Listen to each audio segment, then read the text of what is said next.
আসসালামু আলাইকুম, স্বাগতম পলিটিক্যাল পালসের একটি সমসাময়িক রাজনৈতিক আলোচনা অনুষ্ঠানের পঞ্চম পর্বের সাথে আমি আছি রাহনুর আশরাফ মিম এবং আমাদের অনুষ্ঠানটি সিটিজেন পার্সপেক্টিভের ফেসবুক পেজ এবং ইউটিউব চ্যানেল থেকে সরাসরি সম্প্রচারিত হচ্ছে। আশা করছি প্রিয় দর্শকবৃন্দ শেষ পর্যন্ত আমাদের সাথেই থাকবেন। বাংলাদেশে আসন্ন রাষ্ট্রীয় নির্বাচনকে সামনে রেখে কয়েকটি গুরুত্বপূর্ণ প্রশ্ন এখন সবার মুখে। প্রথমত, নির্বাচন কি সত্যি সবার জন্য উন্মুক্ত হবে, যেখানে প্রত্যেকে স্বাধীনভাবে ভোট দিতে পারবে? দ্বিতীয়ত, নতুন রাজনৈতিক দলগুলোর উত্থান কি প্রচলিত বিএনপি আওয়ামী লীগ কেন্দ্রিক রাজনীতিকে বাস্তব চ্যালেঞ্জ জানাতে পারছে? তৃতীয়ত, ছাত্র রাজনীতি আজ কতটা প্রাসঙ্গিক, বিশেষ করে জগন্নাথ বিশ্ববিদ্যালয়ের সদ্য অনুষ্ঠিত ডাকসু নির্বাচনকে ঘিরে? চতুর্থ, এই সবকিছু 12ই ফেব্রুয়ারি 2026 সালের রাষ্ট্র নির্বাচনে কি প্রভাব ফেলতে পারে? এই আলোচনার বিষয় নিয়ে আমাদের সাথে আজকে অতিথি হিসেবে থাকছে engineer Hasan Masud, vice president, world humanity revolution eastern front, এবং সাথে আছে আমাদের সাথে অতিথি হিসেবে থামাসুল ইসলাম সোহান, জবি ছাত্রদল বিএনপি। প্রিয় উপস্থিতিবৃন্দ, আমরা আমাদের অনুষ্ঠানের মূল পর্বে চলে যাচ্ছি। শুরুতে আমি চলে যাচ্ছি ইঞ্জিনিয়ার হাসান মাসুদ সাহেবের কাছে। আপনার কাছে আমার প্রশ্ন, আপনাদের রাজনৈতিক দৃষ্টিভঙ্গির মূল ভিত্তি কি?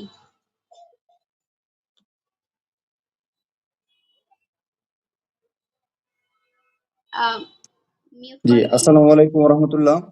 আজকের এই সিটিজেন পার্সপেক্টিভের পক্ষ থেকে সমসাময়িক বিষয় নিয়ে একটি গুরুত্বপূর্ণ টক শোতে আমাকে আমন্ত্রণ জানানোর জন্য সংশ্লিষ্ট উপস্থাপিকা এবং যারা ব্যাকগ্রাউন্ডে কাজ করছেন সবাইকে আন্তরিক মোবারকবাদ জানাচ্ছি এবং লাইভে যে ভিউয়ার্সরা দেখছেন সবাইকে আন্তরিক ধন্যবাদ ও সালাম জানিয়ে শুরু করছি।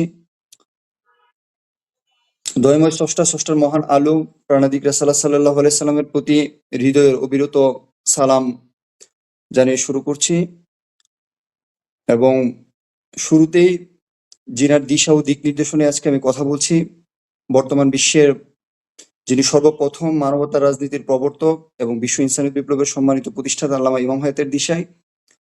তো আলোচনাতে যাবার আগে আমি অত্যন্ত ভরাক্রান্ত হৃদয়ে আসলে আমি একটু কষ্ট প্রকাশ করতে চাই। সেই বিষয়টা হচ্ছে এটা যে গতকালকে বিবাড়িয়া চাপুর গ্রামে বিশ্ব ইনসানিয়ত বিপ্লব এর মনোনীত প্রার্থী বিবাড়িয়া সদর সংসদ নির্বাচনী এলাকায় শেখ হানিফ সাহেবের উপর একটি ন্যাক্কারজনক বিএনপির গুন্ডাতান্ত্রিক কিছু লোক দ্বারা এক ন্যাক্কারজনক হামলার শিকার হয়েছেন। সেখানে ইনসানিয়ত বিপ্লবের শতাধিক ভাই আহত হয়েছেন এবং তাদেরকে হাসপাতালে চিকিৎসাধীন অবস্থায় আছে।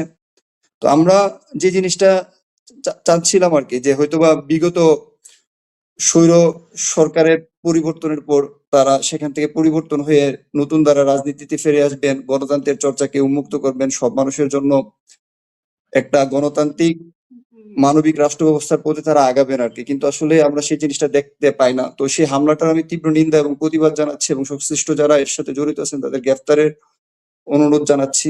তো আমি আমার আলোচনা শুরু করছি। আলোচনায় ইনসানিয়ত বিপ্লব আসলে ক্ষমতার রাজনীতি করে না।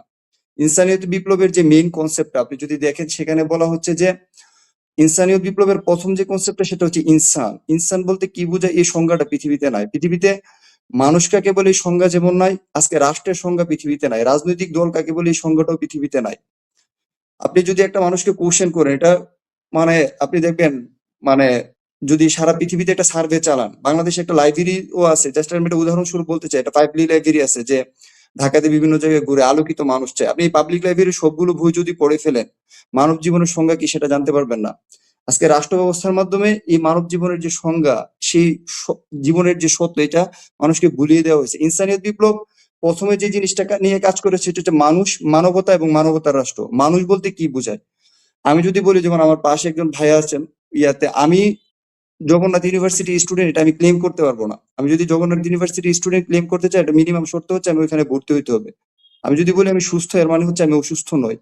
আমি যদি বলি আমি মুমিন, তাহলে আমি কুফর থেকে মুক্ত। ঠিক তেমনি আমি যদি মানুষ দাবি করতে চাই, তাহলে আমাকে মিনিমাম ন্যূনতম 3টা শর্ত মানতে হবে। প্রথম শর্তটা কি, আমার জীবন বস্তুর ঊর্ধ্বে, কেবলমাত্র গণ্ডির ঊর্ধ্বে, কেবলমাত্র দয়াময় স্রষ্টার মহান রেসালাতের আলোকে এই জিনিসটাকে আমাকে স্বীকার করতে হবে। জীবন সব বস্তুর ঊর্ধ্বে এবং সকল গণ্ডির ঊর্ধ্বে, কেবলমাত্র স্রষ্টার মহান আলোকে, স্রষ্টার আলো বলতে এখানে আমরা দয়া, মায়া, গুণ, ভালোবাসা যেভাবে বুঝি সেটাকে বুঝতে পারি। দ্বিতীয়ত যে জিনিসটা, আমি মানুষ হিসেবে আমি নিজের অধিকারের সাথে সাথে অন্য সবার অধিকারকে স্বীকার করতে হবে। এখন আমি নিজের অধিকার স্বীকার করলাম কিন্তু অন্য সবার অধিকার স্বীকার করলাম না। আমি নিজে ভোটের প্রচারণা করলাম কিন্তু অন্য একজন প্রচারণা করতেছে, নির্বাচনকালীন সময় একজন ভোট প্রচারণা করে তার অধিকার, সেখানে আমি হস্তক্ষেপ করলাম, তখন আর আমি মানুষ থাকি না। আমি আমার নিজের মতবাদকে যখন রাষ্ট্র ক্ষমতার বলে অন্য সবার উপর চাপিয়ে দিই, তখন আর মানুষ থাকে না। ঠিক ইনসানিয়তের কনসেপ্টের ভিত্তিতে আমরা যদি, যখন আমি এই মানবিক মানুষদেরকে নিয়ে আমরা একটা মানবিক সেট আপ চাই, যে মানবতার রাষ্ট্রে মানুষ, সব মানুষের অধিকার, স্বাধীনতা, নিরাপত্তা রক্ষক এবং ধারক হবে, যে রাষ্ট্র ব্যবস্থাটা চাচ্ছি সেই রাষ্ট্র ব্যবস্থাটা হচ্ছে যে রাষ্ট্র মিনিমাম যে সংজ্ঞাটা, রাষ্ট্র সার্বজনীন হতে হবে, এটা রাষ্ট্রের মিনিমাম সংজ্ঞা।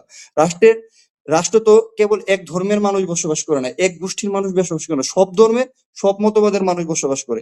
তাই সব ধর্মের সব মতবাদের মানুষের প্রত্যেক, যেমন আমি একজন মানুষ হিসেবে আমার আমার একটা আত্মা আছে, আমার একটা জীবন আছে, আমার একটা বিশ্বাস আছে, আমার একটা জীবন চেতনা আছে, আমার একটা আদর্শ আছে। আমি আমার বিশ্বাস, জীবন চেতনা, আদর্শ, আত্মা, আকীদা নিয়ে স্বাধীনভাবে চলার একটা রাষ্ট্রে উন্মুক্ত সমান পরিবেশ থাকতে হবে, যেটা আজকের পৃথিবীতে কোথাও নাই। এবং রাষ্ট্রের যত প্রাকৃতিক সম্পদ আছে সেই সম্পদে সব মানুষের সমান অধিকার থাকতে হবে, যে জিনিসটা পৃথিবীর কোথাও নাই। তৃতীয়ত, সত্য এবং জ্ঞানের মুক্ত প্রবাহ চালু থাকতে হবে, যেটা পৃথিবীর কোনো রাষ্ট্রে নাই। এবং রাষ্ট্র হবে জনগণের অধিকার, স্বাধীনতা, নিরাপত্তার রক্ষক। আমি যদি বিপদে পড়ি, আমি যদি কোনো বন্যা, ঘূর্ণিঝড়, জলোচ্ছ্বাস থেকে শুরু করে বা অসহায় অবস্থায় থাকি, রাষ্ট্র আমার সেবক হিসেবে কাজ করবে, মানবতার আশ্রয়স্থল হিসেবে কাজ করবে, মানুষের জীবনের রক্ষাকারী কবচ হিসেবে কাজ করবে। সেই ব্যবস্থা থেকে আজকে পৃথিবীতে কোনো রাষ্ট্র ব্যবস্থা পর্যন্ত নাই। সেখান থেকে আমরা ইনসানিয়ত বিপ্লব এমন একটা রাষ্ট্র ব্যবস্থা চাচ্ছি, যে রাষ্ট্র ব্যবস্থাটা সব মানুষের হবে।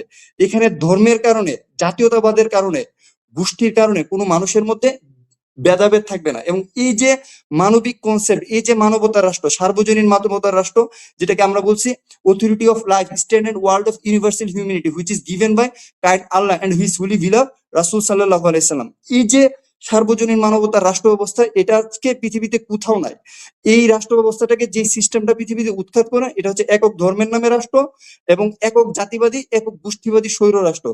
এই দুই রাজনীতির বিপরীতে, এই দুই যে রাষ্ট্র ব্যবস্থা, এই দুই রাজনীতির ব্যবস্থা, আমরা একটা নতুন রাষ্ট্র ব্যবস্থা চাচ্ছি, যেটা নতুন জীবন, নতুন রাজনীতি। এটা কারো বিরুদ্ধে না, ব্যক্তিগতভাবে আমার কারোর সাথে কোনো দ্বন্দ্ব নাই। হ্যাঁ, দ্বন্দ্বটা শুধু একটা জায়গাতে আছে, যে রাজনীতিক দিশাগত দিক থেকে দ্বন্দ্ব, আদর্শগত দিক থেকে দ্বন্দ্ব। যে রাষ্ট্র ব্যবস্থা, দেখবেন যে আমি একটা উদাহরণ দিই, দিলে জিনিসগুলো একটু বুঝতে সুবিধা হবে। যেমন ডোনাল্ড ট্রাম্প একটা নিষ্পাপ শিশু হিসেবে পৃথিবীতে জন্মগ্রহণ করছে, তো তাকে পৃথিবীর সবচেয়ে বড় খুনি, জালেম, স্বৈর, দস্যু, ডাকাত কে বানাইছে? আজকের এই রাষ্ট্র ব্যবস্থা বানাইছে। এই কোন রাষ্ট্র ব্যবস্থা? এই একক জাতিবাদী বা একক ধর্মের নামে অধর্ম, উগ্রবাদী স্বৈর রাষ্ট্র ব্যবস্থা।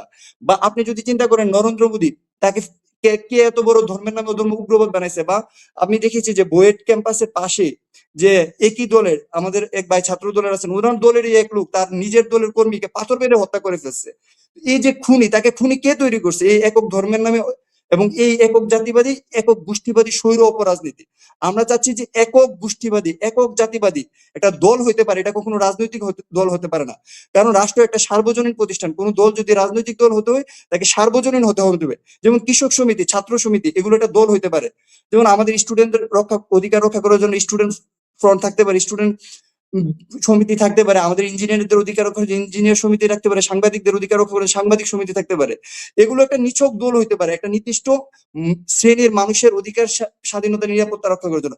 কিন্তু এগুলো তো রাষ্ট্রের সব মানুষের অধিকার, স্বাধীনতা রক্ষা করে না। তো বাংলাদেশে বিভিন্ন দলের নামে, এটা এ দল, বি দল, সি দল, ডি দল, যে দলের নামে যে দলগুলো আছে, এই দলগুলো কেবল একক মতবাদের, একক জাতিবাদী, একক গোষ্ঠীর অথবা একক কোনো ধর্মের, সেটা কি করতেছে? রিপ্রেজেন্টেটিভ। এই জন্য আমরা বলতেছি একক ধর্মের নামে অথবা একক জাতিবাদীর নামে অথবা একক গোষ্ঠীর নামে, একক বর্ণের নামে সেটা দল হইতে পারে, কিন্তু এটা রাজনৈতিক দল হতে পারে না। যদি রাজনৈতিক দল হয়, তাহলে রাষ্ট্র ব্যবস্থা সেখানে ভঙ্গুর হয়, সব মানুষের অধিকার, স্বাধীনতা, নিরাপত্তা সেখানে লুণ্ঠিত হয়। তো সেই ব্যবস্থাটা থেকে, এই যে আজকে সারা পৃথিবীতে যেটা সবচেয়ে বড় কসাইখানা, কারাগার হিসেবে, সবচেয়ে বড় যে অস্ত্র হিসেবে যেটা কাজ করতেছে, এই একক ধর্মের নামে রাজনীতি এবং একক গোষ্ঠীবাদী রাজনীতি। তো এই রাজনৈতিক ব্যবস্থাটাকে ভেঙে আমরা একটা নতুন রাজনীতি নিয়ে আসতেছি, নতুন জীবনের রাজনীতি, যে রাষ্ট্র ব্যবস্থায় প্রত্যেক মানুষ তার নিজের জীবনকে উপলব্ধি করবে, দয়াময় স্রষ্টাকে চিনতে পারবে এবং মানবতা রাষ্ট্রের মাধ্যমে সব মানুষ তার বিশ্বাস নিয়ে স্বাধীনভাবে চলতে পারবে।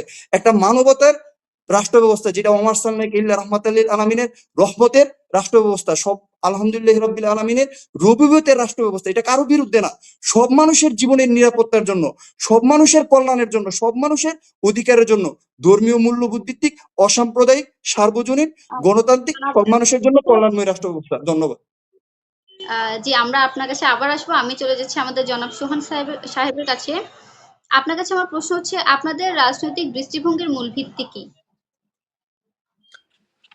ধন্যবাদ সিটিজেন পার্সপেক্টিভকে আমাকে আজকে আমন্ত্রণ জানানোর জন্য এবং কথা বলার সুযোগ করে দেওয়ার জন্য, এবং আমি পাশাপাশি ধন্যবাদ জ্ঞাপন করছি আমার সামনে রয়েছেন আমার প্রিয় বড় ভাই হাসান মাসুদ ভাই, এবং আপনাদের ব্যাকগ্রাউন্ডে যারা রয়েছেন এবং সম্মানিত দর্শক সবাইকে আসসালামু আলাইকুম। আপনি আমার কাছে আসলে জানতে চেয়েছেন যে আমাদের রাজনৈতিক দর্শন কি, তাই তো? রাজনৈতিক দৃষ্টিভঙ্গির মূল ভিত্তি কি? রাজনৈতিক দৃষ্টিভঙ্গি, আমি যেহেতু আসলে জাতীয়তাবাদী দলকে ওন করি, তো আমি সেই হিসেবে বলতে চাই আসলে বাংলাদেশ জাতীয়তাবাদী দল সবসময় চায় সাম্যের বাংলাদেশ গড়তে। যেই বাংলাদেশ গড়তে চায় সেই বাংলাদেশের মধ্যে প্রত্যেকের স্বাধীনতার অধিকার থাকবে, প্রত্যেকের নিজ নিজ গণতন্ত্রের অধিকার থাকবে, প্রত্যেকের বাক স্বাধীনতা থাকবে, এইখানে কারো বাক স্বাধীনতা রোধ করা হবে না, এবং প্রত্যেকের নিজ নিজ মূল্যবোধ, নিজ নিজ ধর্মীয় অনুশাসন এবং নিজ নিজ আদর্শ বাস্তবায়ন করার সুযোগ থাকবে। আসলে আমরা এই আদর্শে বিশ্বাস করি। আসলে ভাই আসলে কিছুক্ষণ আগে বললেন যে আমরা সাম্যের বাংলাদেশ গড়তে চাই, বা আমাদের বর্তমানে একটি পুঞ্জীভূত গোষ্ঠী বা কোনো একটি ধর্মীয় মূল্যবোধের উপর বিশ্বাস করে বা কোনো জাতীয়তাবাদের উপর বিশ্বাস করে আসলে আমাদের বাংলাদেশ গড়াটা ঠিক নয়। আমি ভাইয়ের কথাতে সহমত পোষণ করছি। আমাদের আসলে বাংলাদেশ এমন বাংলাদেশ গড়া উচিত যে বাংলাদেশ হবে সকলের, সাম্যের, এবং যে বাংলাদেশের মধ্যে প্রত্যেকের সমান অধিকার থাকবে, এবং যে বাংলাদেশের মধ্যে ধর্মীয় মূল্যবোধ যারা তাদেরকে যেভাবে মূল্যায়ন করা হবে, জাতীয়তাবাদী আদর্শে যারা বিশ্বাসী তাদেরকে যেভাবে মূল্যায়ন করা হবে, পাশাপাশি অন্যান্য নতুন সংগঠনের সাথে যারা যুক্ত তাদেরকে ঠিক সমানভাবে মূল্যায়ন করা হবে, এবং যার যে অধিকার এবং যার যে স্বাধীনতা, সেই অধিকার এবং স্বাধীনতা প্রত্যেককে সমানভাবে বন্টিত করা হবে, এবং প্রত্যেকে যে যেভাবে চাবে সেভাবে মত প্রকাশ করবে। ধন্যবাদ। ধন্যবাদ জনাব সোহান সাহেবকে। আমি চলে যাচ্ছি আবার আমাদের হাসান মাসুদ সাহেবের কাছে। আপনার কাছে আমার প্রশ্ন, বাংলাদেশের একটি সত্যিকারের অবাধ ও সুষ্ঠু নির্বাচন যেখানে সবাই নির্ভয়ে ভোট দিতে পারবে, এটি বাস্তবে নিশ্চিত করতে সবচেয়ে বড় বাধা কি? দেখুন, এটা খুব গুরুত্বপূর্ণ একটি প্রশ্ন করেছেন, যে যেখানে সব মানুষ নির্ভয়ে ভোট দিতে পারবে আর কি। তো নির্ভয়ে ভোট দেওয়ার জন্য বাংলাদেশের যে ইনফ্রাস্ট্রাকচারটা দরকার আর কি, সেই ইনফ্রাস্ট্রাকচারটা রাষ্ট্রীয়ভাবে এবং প্রশাসনিকভাবে কিন্তু সেটা আজকে নাই। কারণ আমরা যে জিনিসটা বুঝতে চাই, একটা জায়গাতে যদি মানুষ নির্ভয়ে ভোট দিতে চায়, তাহলে আমরা প্রথমত যেই প্রেক্ষাপটটা চিন্তা করছিলাম, সেখানে জনজীবনের নিরাপত্তাটা দরকার আর কি। যেখানে আমরা দেখতে পাচ্ছি যে একটা প্রার্থী নির্ভয়ে সে প্রচারণাই করতে পারতেছে না, যেখানে বলা হচ্ছে যে একটা এলাকায়, যে তার এই এলাকায় এই দলের ঘাঁটি, আমি নাম নিয়ে বলতে চাচ্ছি না, বা যে কোনো একটা দলের ঘাঁটি, আপনি এখানে প্রচারণা করতে পারবেন না, যেখানে প্রার্থীর উপর হামলা করা হচ্ছে। এটা কিন্তু খুবই ন্যাক্কারজনক অবস্থা। তো সেখানে নির্ভয়ে ভোট দিতে যাওয়া, এটা তো একটা কঠিন বাস্তবতার সম্মুখীন আর কি। কারণ এখনো রাষ্ট্র ব্যবস্থার মাধ্যমে একক গোষ্ঠীবাদী স্বৈর অপরাজনীতি কায়েম আছে। যেমন একটা সরকার যদি একটা নির্বাচনকে নিরপেক্ষ করতে হয়, তো তখন যেই একটা নির্বাচনকালীন নিরপেক্ষ সরকার গঠন করতে হয়, একটা নিরপেক্ষ নির্বাচন অনুষ্ঠান করার জন্য প্রথম শর্ত হচ্ছে নির্বাচনকালীন নিরপেক্ষ সরকার গঠন করতে হবে। কিন্তু আজকে যে বাংলাদেশের নির্বাচন হচ্ছে, সেটা কি নির্বাচনকালীন নিরপেক্ষ সরকারের আন্ডারে হচ্ছে? সেটা কিন্তু হচ্ছে না। আমরা দেখি যে উপদেষ্টা পরিষদের মধ্যে কি আছে, দলীয় যে ধর্মের নামে অধর্ম উগ্রবাদী হেফাজত দলের যে হালিদ হোসেন নামে আছেন, যিনি হেফাজতের নায়েবে আমির ছিলেন এবং সেই ইসলামী শাসন আন্দোলনের একজন ইয়ে ছিলেন, এইভাবে বিভিন্ন ধর্মের নামে অধর্ম উগ্রবাদী ব্যক্তি পর্যন্ত সেই উপদেষ্টা পরিষদের মধ্যে আছে। এবং উপদেষ্টা পরিষদের মধ্যে একটা দল সেখানে থেকে গিয়ে এবং উপদেষ্টা পরিষদকে কন্ট্রোল করে, তারা আবার কি করতেছে, নির্বাচনে অংশগ্রহণ করতেছে। এবং যে দলীয় নিরপেক্ষতাটা যেটা বজায় রাখার কথা, এটা নির্বাচনকে সুষ্ঠুভাবে পরিচালনার জন্য, সেই জিনিসটা কিন্তু নাই।